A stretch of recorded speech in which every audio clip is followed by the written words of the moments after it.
नमस्कार दोस्तों, तो स्वागत है आपका हमारे अपने channel study with Vikas sir में। तो आज है 27 अगस्त और 27 अगस्त के जितने भी इंपॉर्टेंट क्वेश्चन होंगे सारे डिस्कस करेंगे। और करंट अफेयर्स को हम किस तरीके से डिस्कस करेंगे वो आपको थोड़ा सा बता देता हूँ। हम डेली यहाँ पर करंट अफेयर्स डिस्कस करते हैं, जितने भी इंपॉर्टेंट क्वेश्चन बनते हैं वो सारे के सारे हम देखते हैं और उनका एक्सप्लेनेशन भी देखते हैं। हम इम्पोर्टेंट डेट्स भी देखते हैं, जो इम्पोर्टेंट डे है वो भी देखते हैं।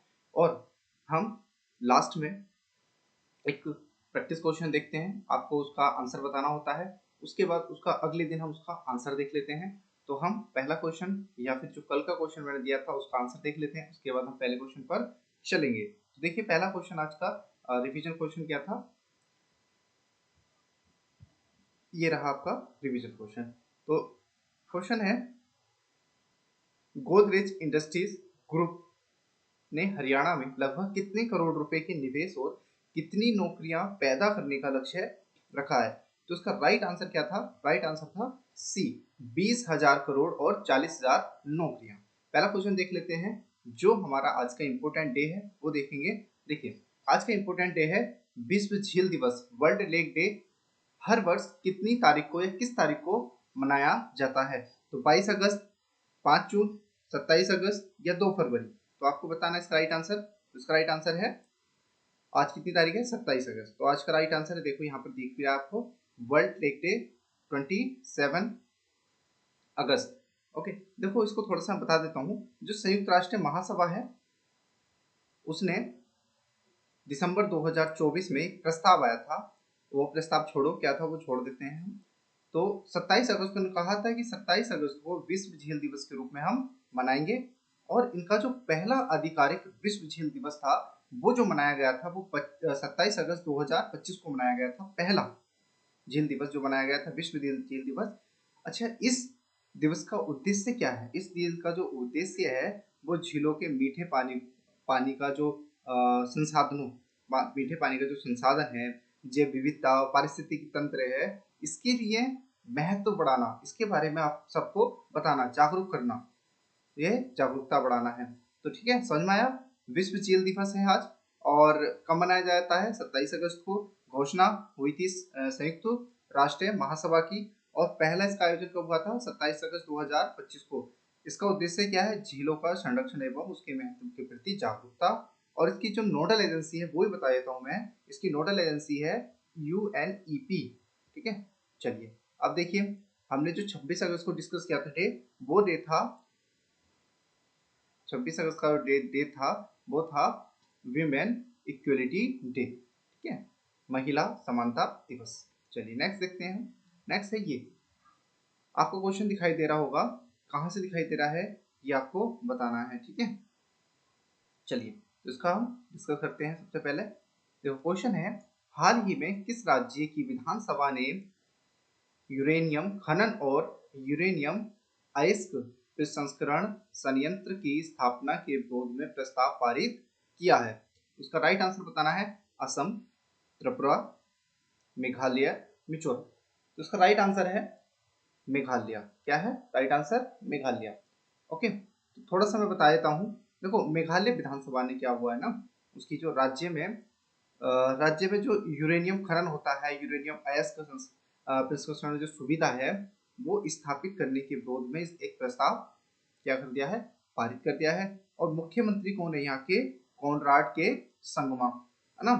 इन्होंने जो 60 सदस्यीय विधानसभा में एक प्रस्ताव रखा, मेघालय के जो साउथ वेस्ट खासी हिल क्षेत्र है ना, उसके एक है डोमेस्टिया, लोस्टोन और वावथा वा और बाहाकाजी में यूरेनियम संस्करण का स्थानीय समुदाय लंबे समय से क्या कर रहे थे? विरोध कर रहे थे। ओके, तो देखते हैं हम एक बार इसका मैप देख लेते हैं। ये देखिए, ये हमारा प्यारा भारत, इसमें आपको यहाँ पर नॉर्थ ईस्ट में दिखाई देगा मेघालय। ओके, तो मेघालय आपको कहाँ दिखाई देगा? नॉर्थ ईस्ट में। अगर आपसे पूछा जाए कि मेघालय जो है वो कैसा राष्ट्र है, किधर कौन सा राष्ट्र है, किधर की तरफ पड़ता है, तो आपको बताना है किस दिशा में है? नॉर्थ ईस्ट में, भारत का पूर्वोत्तर राज्य है। ओके, यहाँ पे आपको मुख्यमंत्री जी दिखाई दे रहे हैं, यहाँ के ये दिखाई दे रहे हैं कॉनराड संगमा। ठीक है। और उसके बाद आपको राज्यपाल दिखाई दे रहे हैं CH विजय शंकर। कौन दिखाई दे रहे हैं? CH विजय शंकर। ये आपको मेघालय का मैप दिखाई दे रहा है भारत का। भारत में ये नॉर्थ ईस्ट का राज्य है। मेघालय में जो लोकसभा है वो 2 हैं, राज्यसभा सीटें हैं 1 है, विधानसभा सीटें हैं 60। यहाँ की राजधानी आपको दिखाई देगी शिलोंग। और सबसे बड़ा शहर भी कौन सा है? शिलोंग है। मेघालय का प्रमुख शहर और प्रशासनिक केंद्र क्या है? शिलोंग है। आपको ये शिलोंग मेघालय दिखाई दे रहा होगा, ये फोटो दिखाई दे रहा है छोटा सा। अब यहाँ पर देखते हैं राज्य का जो फल है वो क्या है? खासी मंदारिन, है ना, या फिर इसको देसी संतरा भी बोलते हैं। ओके। और यहाँ पर आपको दिखाई दे रहा है पुष्प। आप यहाँ का राज्य पुष्प देखेंगे तो दिखाई देगा लेडी स्लेपर ऑर्डिड। ओके। देखिए यहाँ पर जो है ना, ये दिखाई दे रहा है कि रामसर स्थल है, तो मेघालय में कोई भी रामसर स्थल नहीं है। आप यहाँ पर दिखाई देंगे, देखो प्रमुख पर्व देखते हैं यहाँ पे। प्रमुख पर्व जैसे दिखाई देगा बेहो और देनखड़ा, साध, सुख, ये सारे नौक्रेम डांस यहाँ पर दिखाई देते हैं। यहाँ की भाषा जो है खासी, गारो, जैंतिया और अंग्रेजी, यहाँ की भाषाएं दिखाई देती हैं। ये पहाड़ी भी आपको दिखाई देती हूँ, गारो, खासी, जैंतिया मेघालय में ही है। यहाँ की प्रमुख जो नदियां हैं उनियम, क्रेन, कोपिली, यहाँ पर। और इसकी जो पहचान, विशेष पहचान क्या है? इसको बोलते हैं, देखो मेघ आलिय मतलब मेघों का घर। ठीक है, ये राज्य मेघों का घर कहलाता है। और यहाँ की जो जीवित जड़ पुल, यहाँ का एक आपको दिखाई देगा लिविंग रूट ब्रिज के लिए ये क्या है? प्रसिद्ध है। ओके। तो हमारा क्वेश्चन, हमारा जो प्रश्न था, तो राज्य कौन सा है? हमारा मेघालय है। और यहाँ पर इस राज्य में, मेघालय में विधानसभा सीटें कितनी है? विधानसभा क्षेत्र कितने हैं? 60 है। प्रमुख क्षेत्र कौन सा है? बेस्ट, साउथ वेस्ट खासी हिल्स। और यूरेनियम भंडार कितने लगभग यहाँ पर मिलता है? 9.22 मिलियन टन। देश के कुल भंडार में हिस्सा कितना है? लगभग यहाँ का 16% है। अच्छा, एंटी यूरेनियम डे कब मनाया जाता है? 28 अक्टूबर। एंटी यूरेनियम डे कब मनाया जाता है? 28 अक्टूबर। प्रमुख आंदोलनकारी कौन थे? वो आपको मैंने बता दिया। ठीक है। नेक्स्ट क्वेश्चन देखते हैं। नेक्स्ट क्वेश्चन है आपका कहाँ से संबंधित है वो आपको बताना है, क्योंकि ये क्वेश्चन में है। चलिए, हाल ही में विनाशकारी बाढ़ के कारण नेपाल के किन क्षेत्रों को 3 महीने के लिए आपदा संकट क्षेत्र घोषित करने का निर्णय लिया गया है? तो आपको ये बताना है, इसका राइट आंसर क्या होगा? काठमांडू, फतेहपुर और ललितपुर। ऑप्शन बी रासूबा, नुवाकोट और धांधीग। सी है पोखरा, चितवन और गोरखा। डी है झापा, मोरंग और सुनसरी। तो राइट आंसर इसका बताना है। राइट आंसर इसका बी रासूबा, नुवाकोट और दाधिंग। ये राइट आंसर हो जाएगा इसका। देखिए, नेपाल में आपको पता ही होगा बहुत क्रिटिकल सिचुएशन बनी हुई है, बहुत ज़्यादा खतरनाक सिचुएशन बनी हुई है नेपाल में। और नेपाल में बाढ़ से बहुत सारे लोगों की जान माल का भी क्या हुआ है? नुकसान हुआ है। तो इसका राइट आंसर आपको पता चला। देखो मैं बता देता हूँ आपको क्या हुआ। नेपाल में जो भीषण बाढ़ आई है, बाढ़ के बाद जो रासूबा है, नुवाकोट है और धादिंग, ये जो है बहुत प्रभावित क्षेत्र बने हैं। स्थानीय निकायों में 3 महीने के लिए इन तीनों निकायों को क्या कर दिया गया है? आपदा संकट क्षेत्र घोषित कर दिया गया है। और बाढ़ की घटना को लेकर हिमालय क्षेत्र में जो बढ़ रही है, ठीक है, चरम मौसमी जो घटनाएं हैं बढ़ रही हैं, आपदा आपदा के लिए तैयारी और नदी किनारे बढ़ते निर्माण को लेकर विशेष चिंता जताई गई है। तो ये बहुत ज्यादा क्या है? खतरनाक सिचुएशन बन रही है नेपाल के लिए। और नेपाल आज बहुत ज्यादा न्यूज में था, बहुत ज्यादा। मैंने जब न्यूज़पेपर पढ़ा तो बहुत सारे हमारे भारत में भी ना, भारत ने बहुत सारी चीजें उनको दी हैं, है ना, उनकी हेल्प की है। चलिए नेक्स्ट क्वेश्चन देखते हैं। नेक्स्ट क्वेश्चन, इसका राइट आंसर क्या है? बी है नेपाल का। अच्छा, नेपाल का एक बार मैप समझ लेते हैं। देखिए, ये नेपाल दिख रहा है आपको, और नेपाल के आपको सबसे पहले हम देखेंगे लोकेशन। लोकेशन कहाँ पर दिखेगी? ये हमारा प्यारा भारत है, इधर चाइना है, तो बीच में सैंडविच का काम कौन करता है? नेपाल करता है। ये देखिए नेपाल आ गया यहाँ पर। अच्छा, नेपाल के जो प्रधानमंत्री हैं वो है बालेन शाह, ठीक है, या इनको बालेंद्र शाह भी बोलते हैं। राष्ट्रपति आपको दिखाई देंगे रामचंद्र पेडोल या पोडेल। इसके बाद हम दिखाई देंगे, देखते हैं कि प्रतिनिधि सभा, यहाँ की प्रतिनिधि सभा में कितनी सीटें हैं? 275। राष्ट्रीय सभा में कितनी है? 59 ये सारी की सारी सीटें आपको दिखाई देंगी। अच्छा देखिए, नेपाल की राजधानी आपको काठमांडू दिखाई देगी और सबसे बड़ा शहर भी कौन सा है, लार्जेस्ट सिटी कौन सी है, काठमांडू है। ये नेपाल में दिखाई दे रहा है, ये काठमांडू दिखाई दे रहा है नेपाल। ओके, तो नेपाल में देखो कितनी रामसर साइट है, 10 रामसर साइट है। ओके, याद करने की कोई जरूरत नहीं है, बस मैंने लगा दिया है। गोसाई कुंड झील हो गया, उसका दूसरा हो गया बैराज ताल हो गया, और उसका इसको छोड़ो है ना, अगर देख सकते हो तो देख लेना, आपको उसको जूम कर रहे यूट्यूब पर है ना। अच्छा, आधिकारिक भाषा है नेपाली और यहाँ की जो मुद्रा है नेपाली रुपया है। और यहाँ की जो क्षेत्रफल है वो कितना है, यहाँ का 1,47,516 वर्ग किलोमीटर है लगभग। और यहाँ के जो पर्व हैं वो है, जैसे आपको मिलेगा दासे मिलेगा, तिहार मिलेगा, होली मिलेगा, छठ मिलेगा, ये नेपाल में मनाया जाता है। और प्रमुख पर्यटन स्थल जैसे कि आपको सबसे इम्पोर्टेंट जो हो जाता है माउंट एवरेस्ट हो जाता है, लुम्बिनी बुद्ध की नगरी, पोखरा हो जाता है, यहाँ पर चितवन नेशनल पार्क हो जाता है। ओके, अच्छा विशेष तथ्य में नेपाल विश्व का एकमात्र ऐसा राष्ट्र है जो हिंदू राष्ट्रीय है। और राज्य नेपाल का जो राज्य पुष्प है वो है लेडी स्लेपर, है ना, लेडी स्लेपर्स बोलते हैं शायद इसको, है ना। तो यहाँ का ये राज्य पुष्प दिखाई दे रहा है आपको। तो पूरा हमने नेपाल देख लिया है।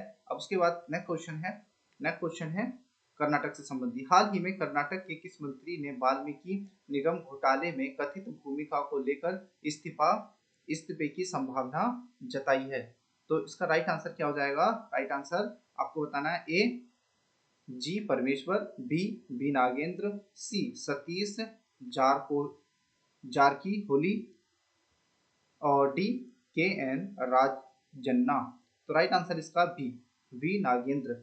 तो कर्नाटक के जो योजना एवं सांख्यिकी मंत्री हैं बी नागेंद्र पर महर्षि वाल्मीकि अनुसूचित जाति विकास निगम के कथित करोड़ों रुपए के घोटाले में भूमिका को लेकर विपक्ष इस्तीफे की क्या कर रहा है, मांग कर रहा है। अच्छा, प्रवर्तन निदेशालय है मतलब ईडी इस मामले में चार्जशीट दाखिल कर चुका है। राज्यपाल जो है कर्नाटक के जो राज्यपाल हैं थावर चंद्र गहलोत ने भी इसमें क्या हुआ है, मंत्रिमंडल में बने रहने को लेकर राज्य सरकार से स्पष्टीकरण मांगा है। ये क्यों मंत्रिमंडल में बने हुए हैं अभी तक? उसके बाद देखिए यहाँ पर समझते हैं, एक बार पॉइंट में बता देता हूँ। मंत्री कौन है? बी नागेंद्र जो है कौन से मंत्री हैं? योजना एवं सांख्यिकी मंत्री हैं। और राज्य कौन सा है? कर्नाटक। उसके बाद पद हमने पता चल गया, योजना एवं सांख्यिकी मंत्री का पद है। मामला क्या है? महर्षि वाल्मीकि एसटी डेवलपमेंट कॉर्पोरेशन घोटाले की बात ही है। जांच एजेंसी कौन है? ईडी और सीबीआई होंगी। राज्यपाल कौन है? कर्नाटक के थावर चंद गहलोत हैं। मुख्यमंत्री कौन है? डी के शिव कुमार। विपक्ष में कौन है? बीजेपी और जेडीज, है ना, ये बीजेपी में है। इन्होंने क्या करा है? इस्तीफे की मांग की बात की है। इन्होंने यही इस्तीफा मांग रहे हैं। ठीक है, कर्नाटक में बीजेपी विपक्ष में है, कांग्रेस की सरकार है, ऐसा मान लेते हैं।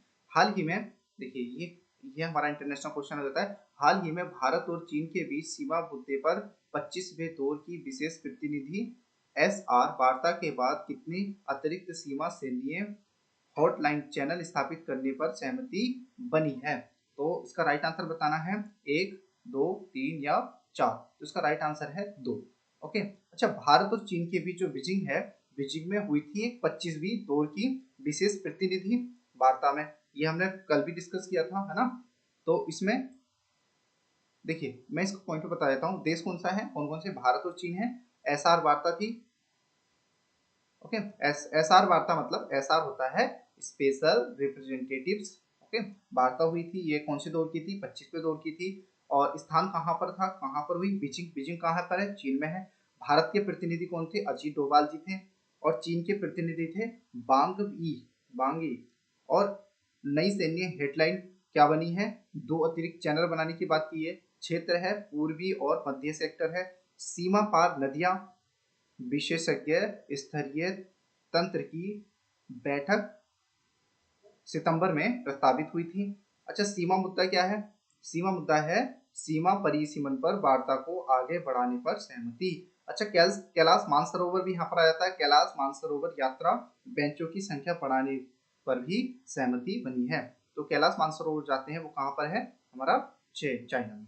नेक्स्ट क्वेश्चन देखिए, फिर से नेपाल का क्वेश्चन है, छठा क्वेश्चन नेपाल से संबंधित है।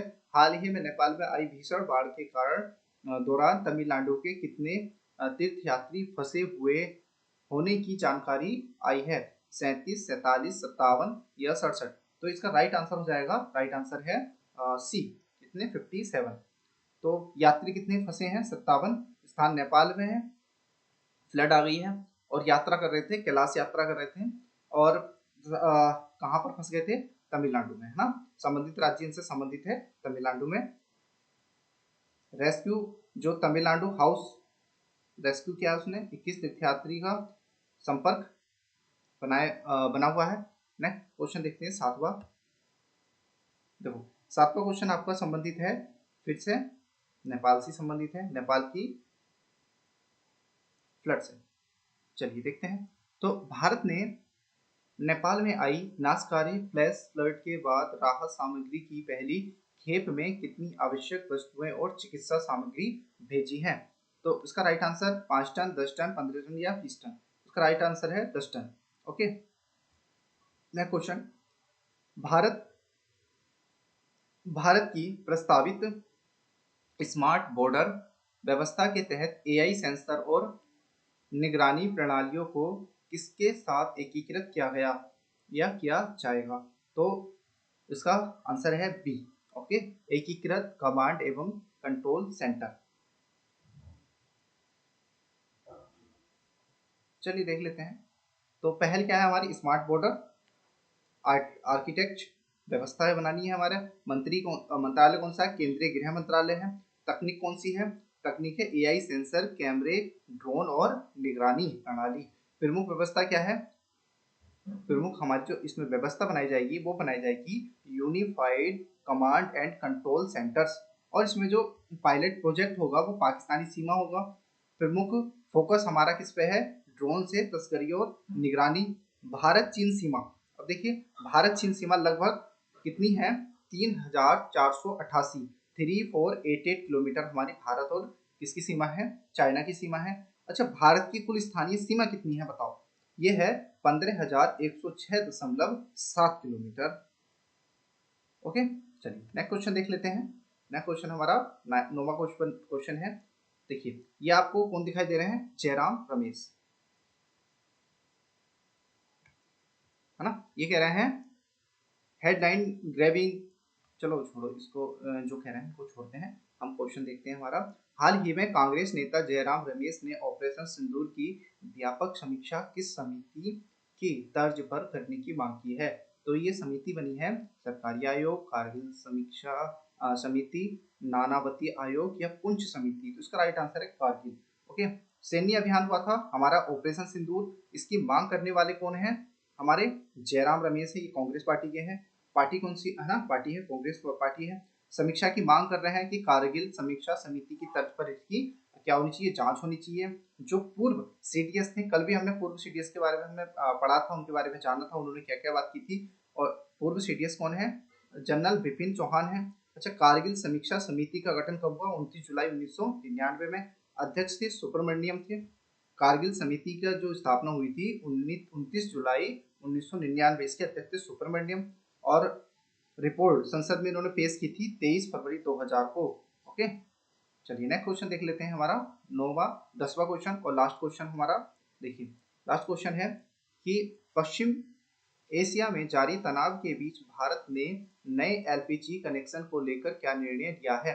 तो इसका राइट आंसर डायरेक्ट बता देता हूं मैं। राइट आंसर इसका एलपीजी कनेक्शन अस्थायी रूप से रोक दिया गया है।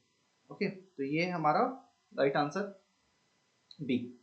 देखिए पश्चिमी एशिया है ना, पश्चिम एशिया में जारी जो भू राजनीतिक तनाव, उसके बीच क्या हुआ? एलपीजी कनेक्शन है फिलहाल रोक दिए गए हैं, अस्थायी रूप से रोक दिए गए हैं। पेट्रोलियम मंत्रालय ने इसे मौजूदा भू राजनीतिक स्थिति के कारण उठाया गया अस्थायी कदम बताया है। इसके विकल्प में क्या हुआ है ना, जो वितरक होंगे, वितरक द्वारा 5 किलोग्राम के फ्री ट्रेड मतलब एलपीजी FTL सिलेंडर और 10 किलोग्राम के कंपोजिट सिलेंडर उपलब्ध कराने पर जोर दिया जा रहा है, इस पे जोर दिया जाएगा। अच्छा, ईंधन क्या है? हमारा एलपीजी है। समझ लेते हैं इसको एक बार तथ्य समझ लेते हैं। नया कनेक्शन पे क्या हुआ? अस्थायी रोक लगा दी है। कारण क्या है? पश्चिमी एशिया में भू राजनीतिक तनाव है। विकल्प क्या क्या दिया गया है? 5 किलो FTL और 10 किलोग्राम कंपोजिट सिलेंडर। संघर्ष से पहले क्या था? LPG आवश्यकता का आयात लगभग 60% था। अच्छा, आयातित जो LPG का लगभग 90% जो कहाँ से आता है? स्ट्रेट ऑफ हॉर्मुज के रास्ते ही आता है हमारे देश में। और वहां पर क्या चल रहा है? युद्ध चल रहा है, अमेरिका छोड़ नहीं रहा है, ईरान मान नहीं रहा है। देखते हैं। अच्छा, प्रभाव कम करने के लिए भारत ने घरेलू LPG उत्पादन बढ़ा दिया है। चलिए, तो ये हो गया आपका हमारा पूरा का पूरा करंट अफेयर्स। अब देखते हैं आपके लिए प्रैक्टिस क्वेश्चन, इसका आंसर आप कमेंट बॉक्स में देंगे।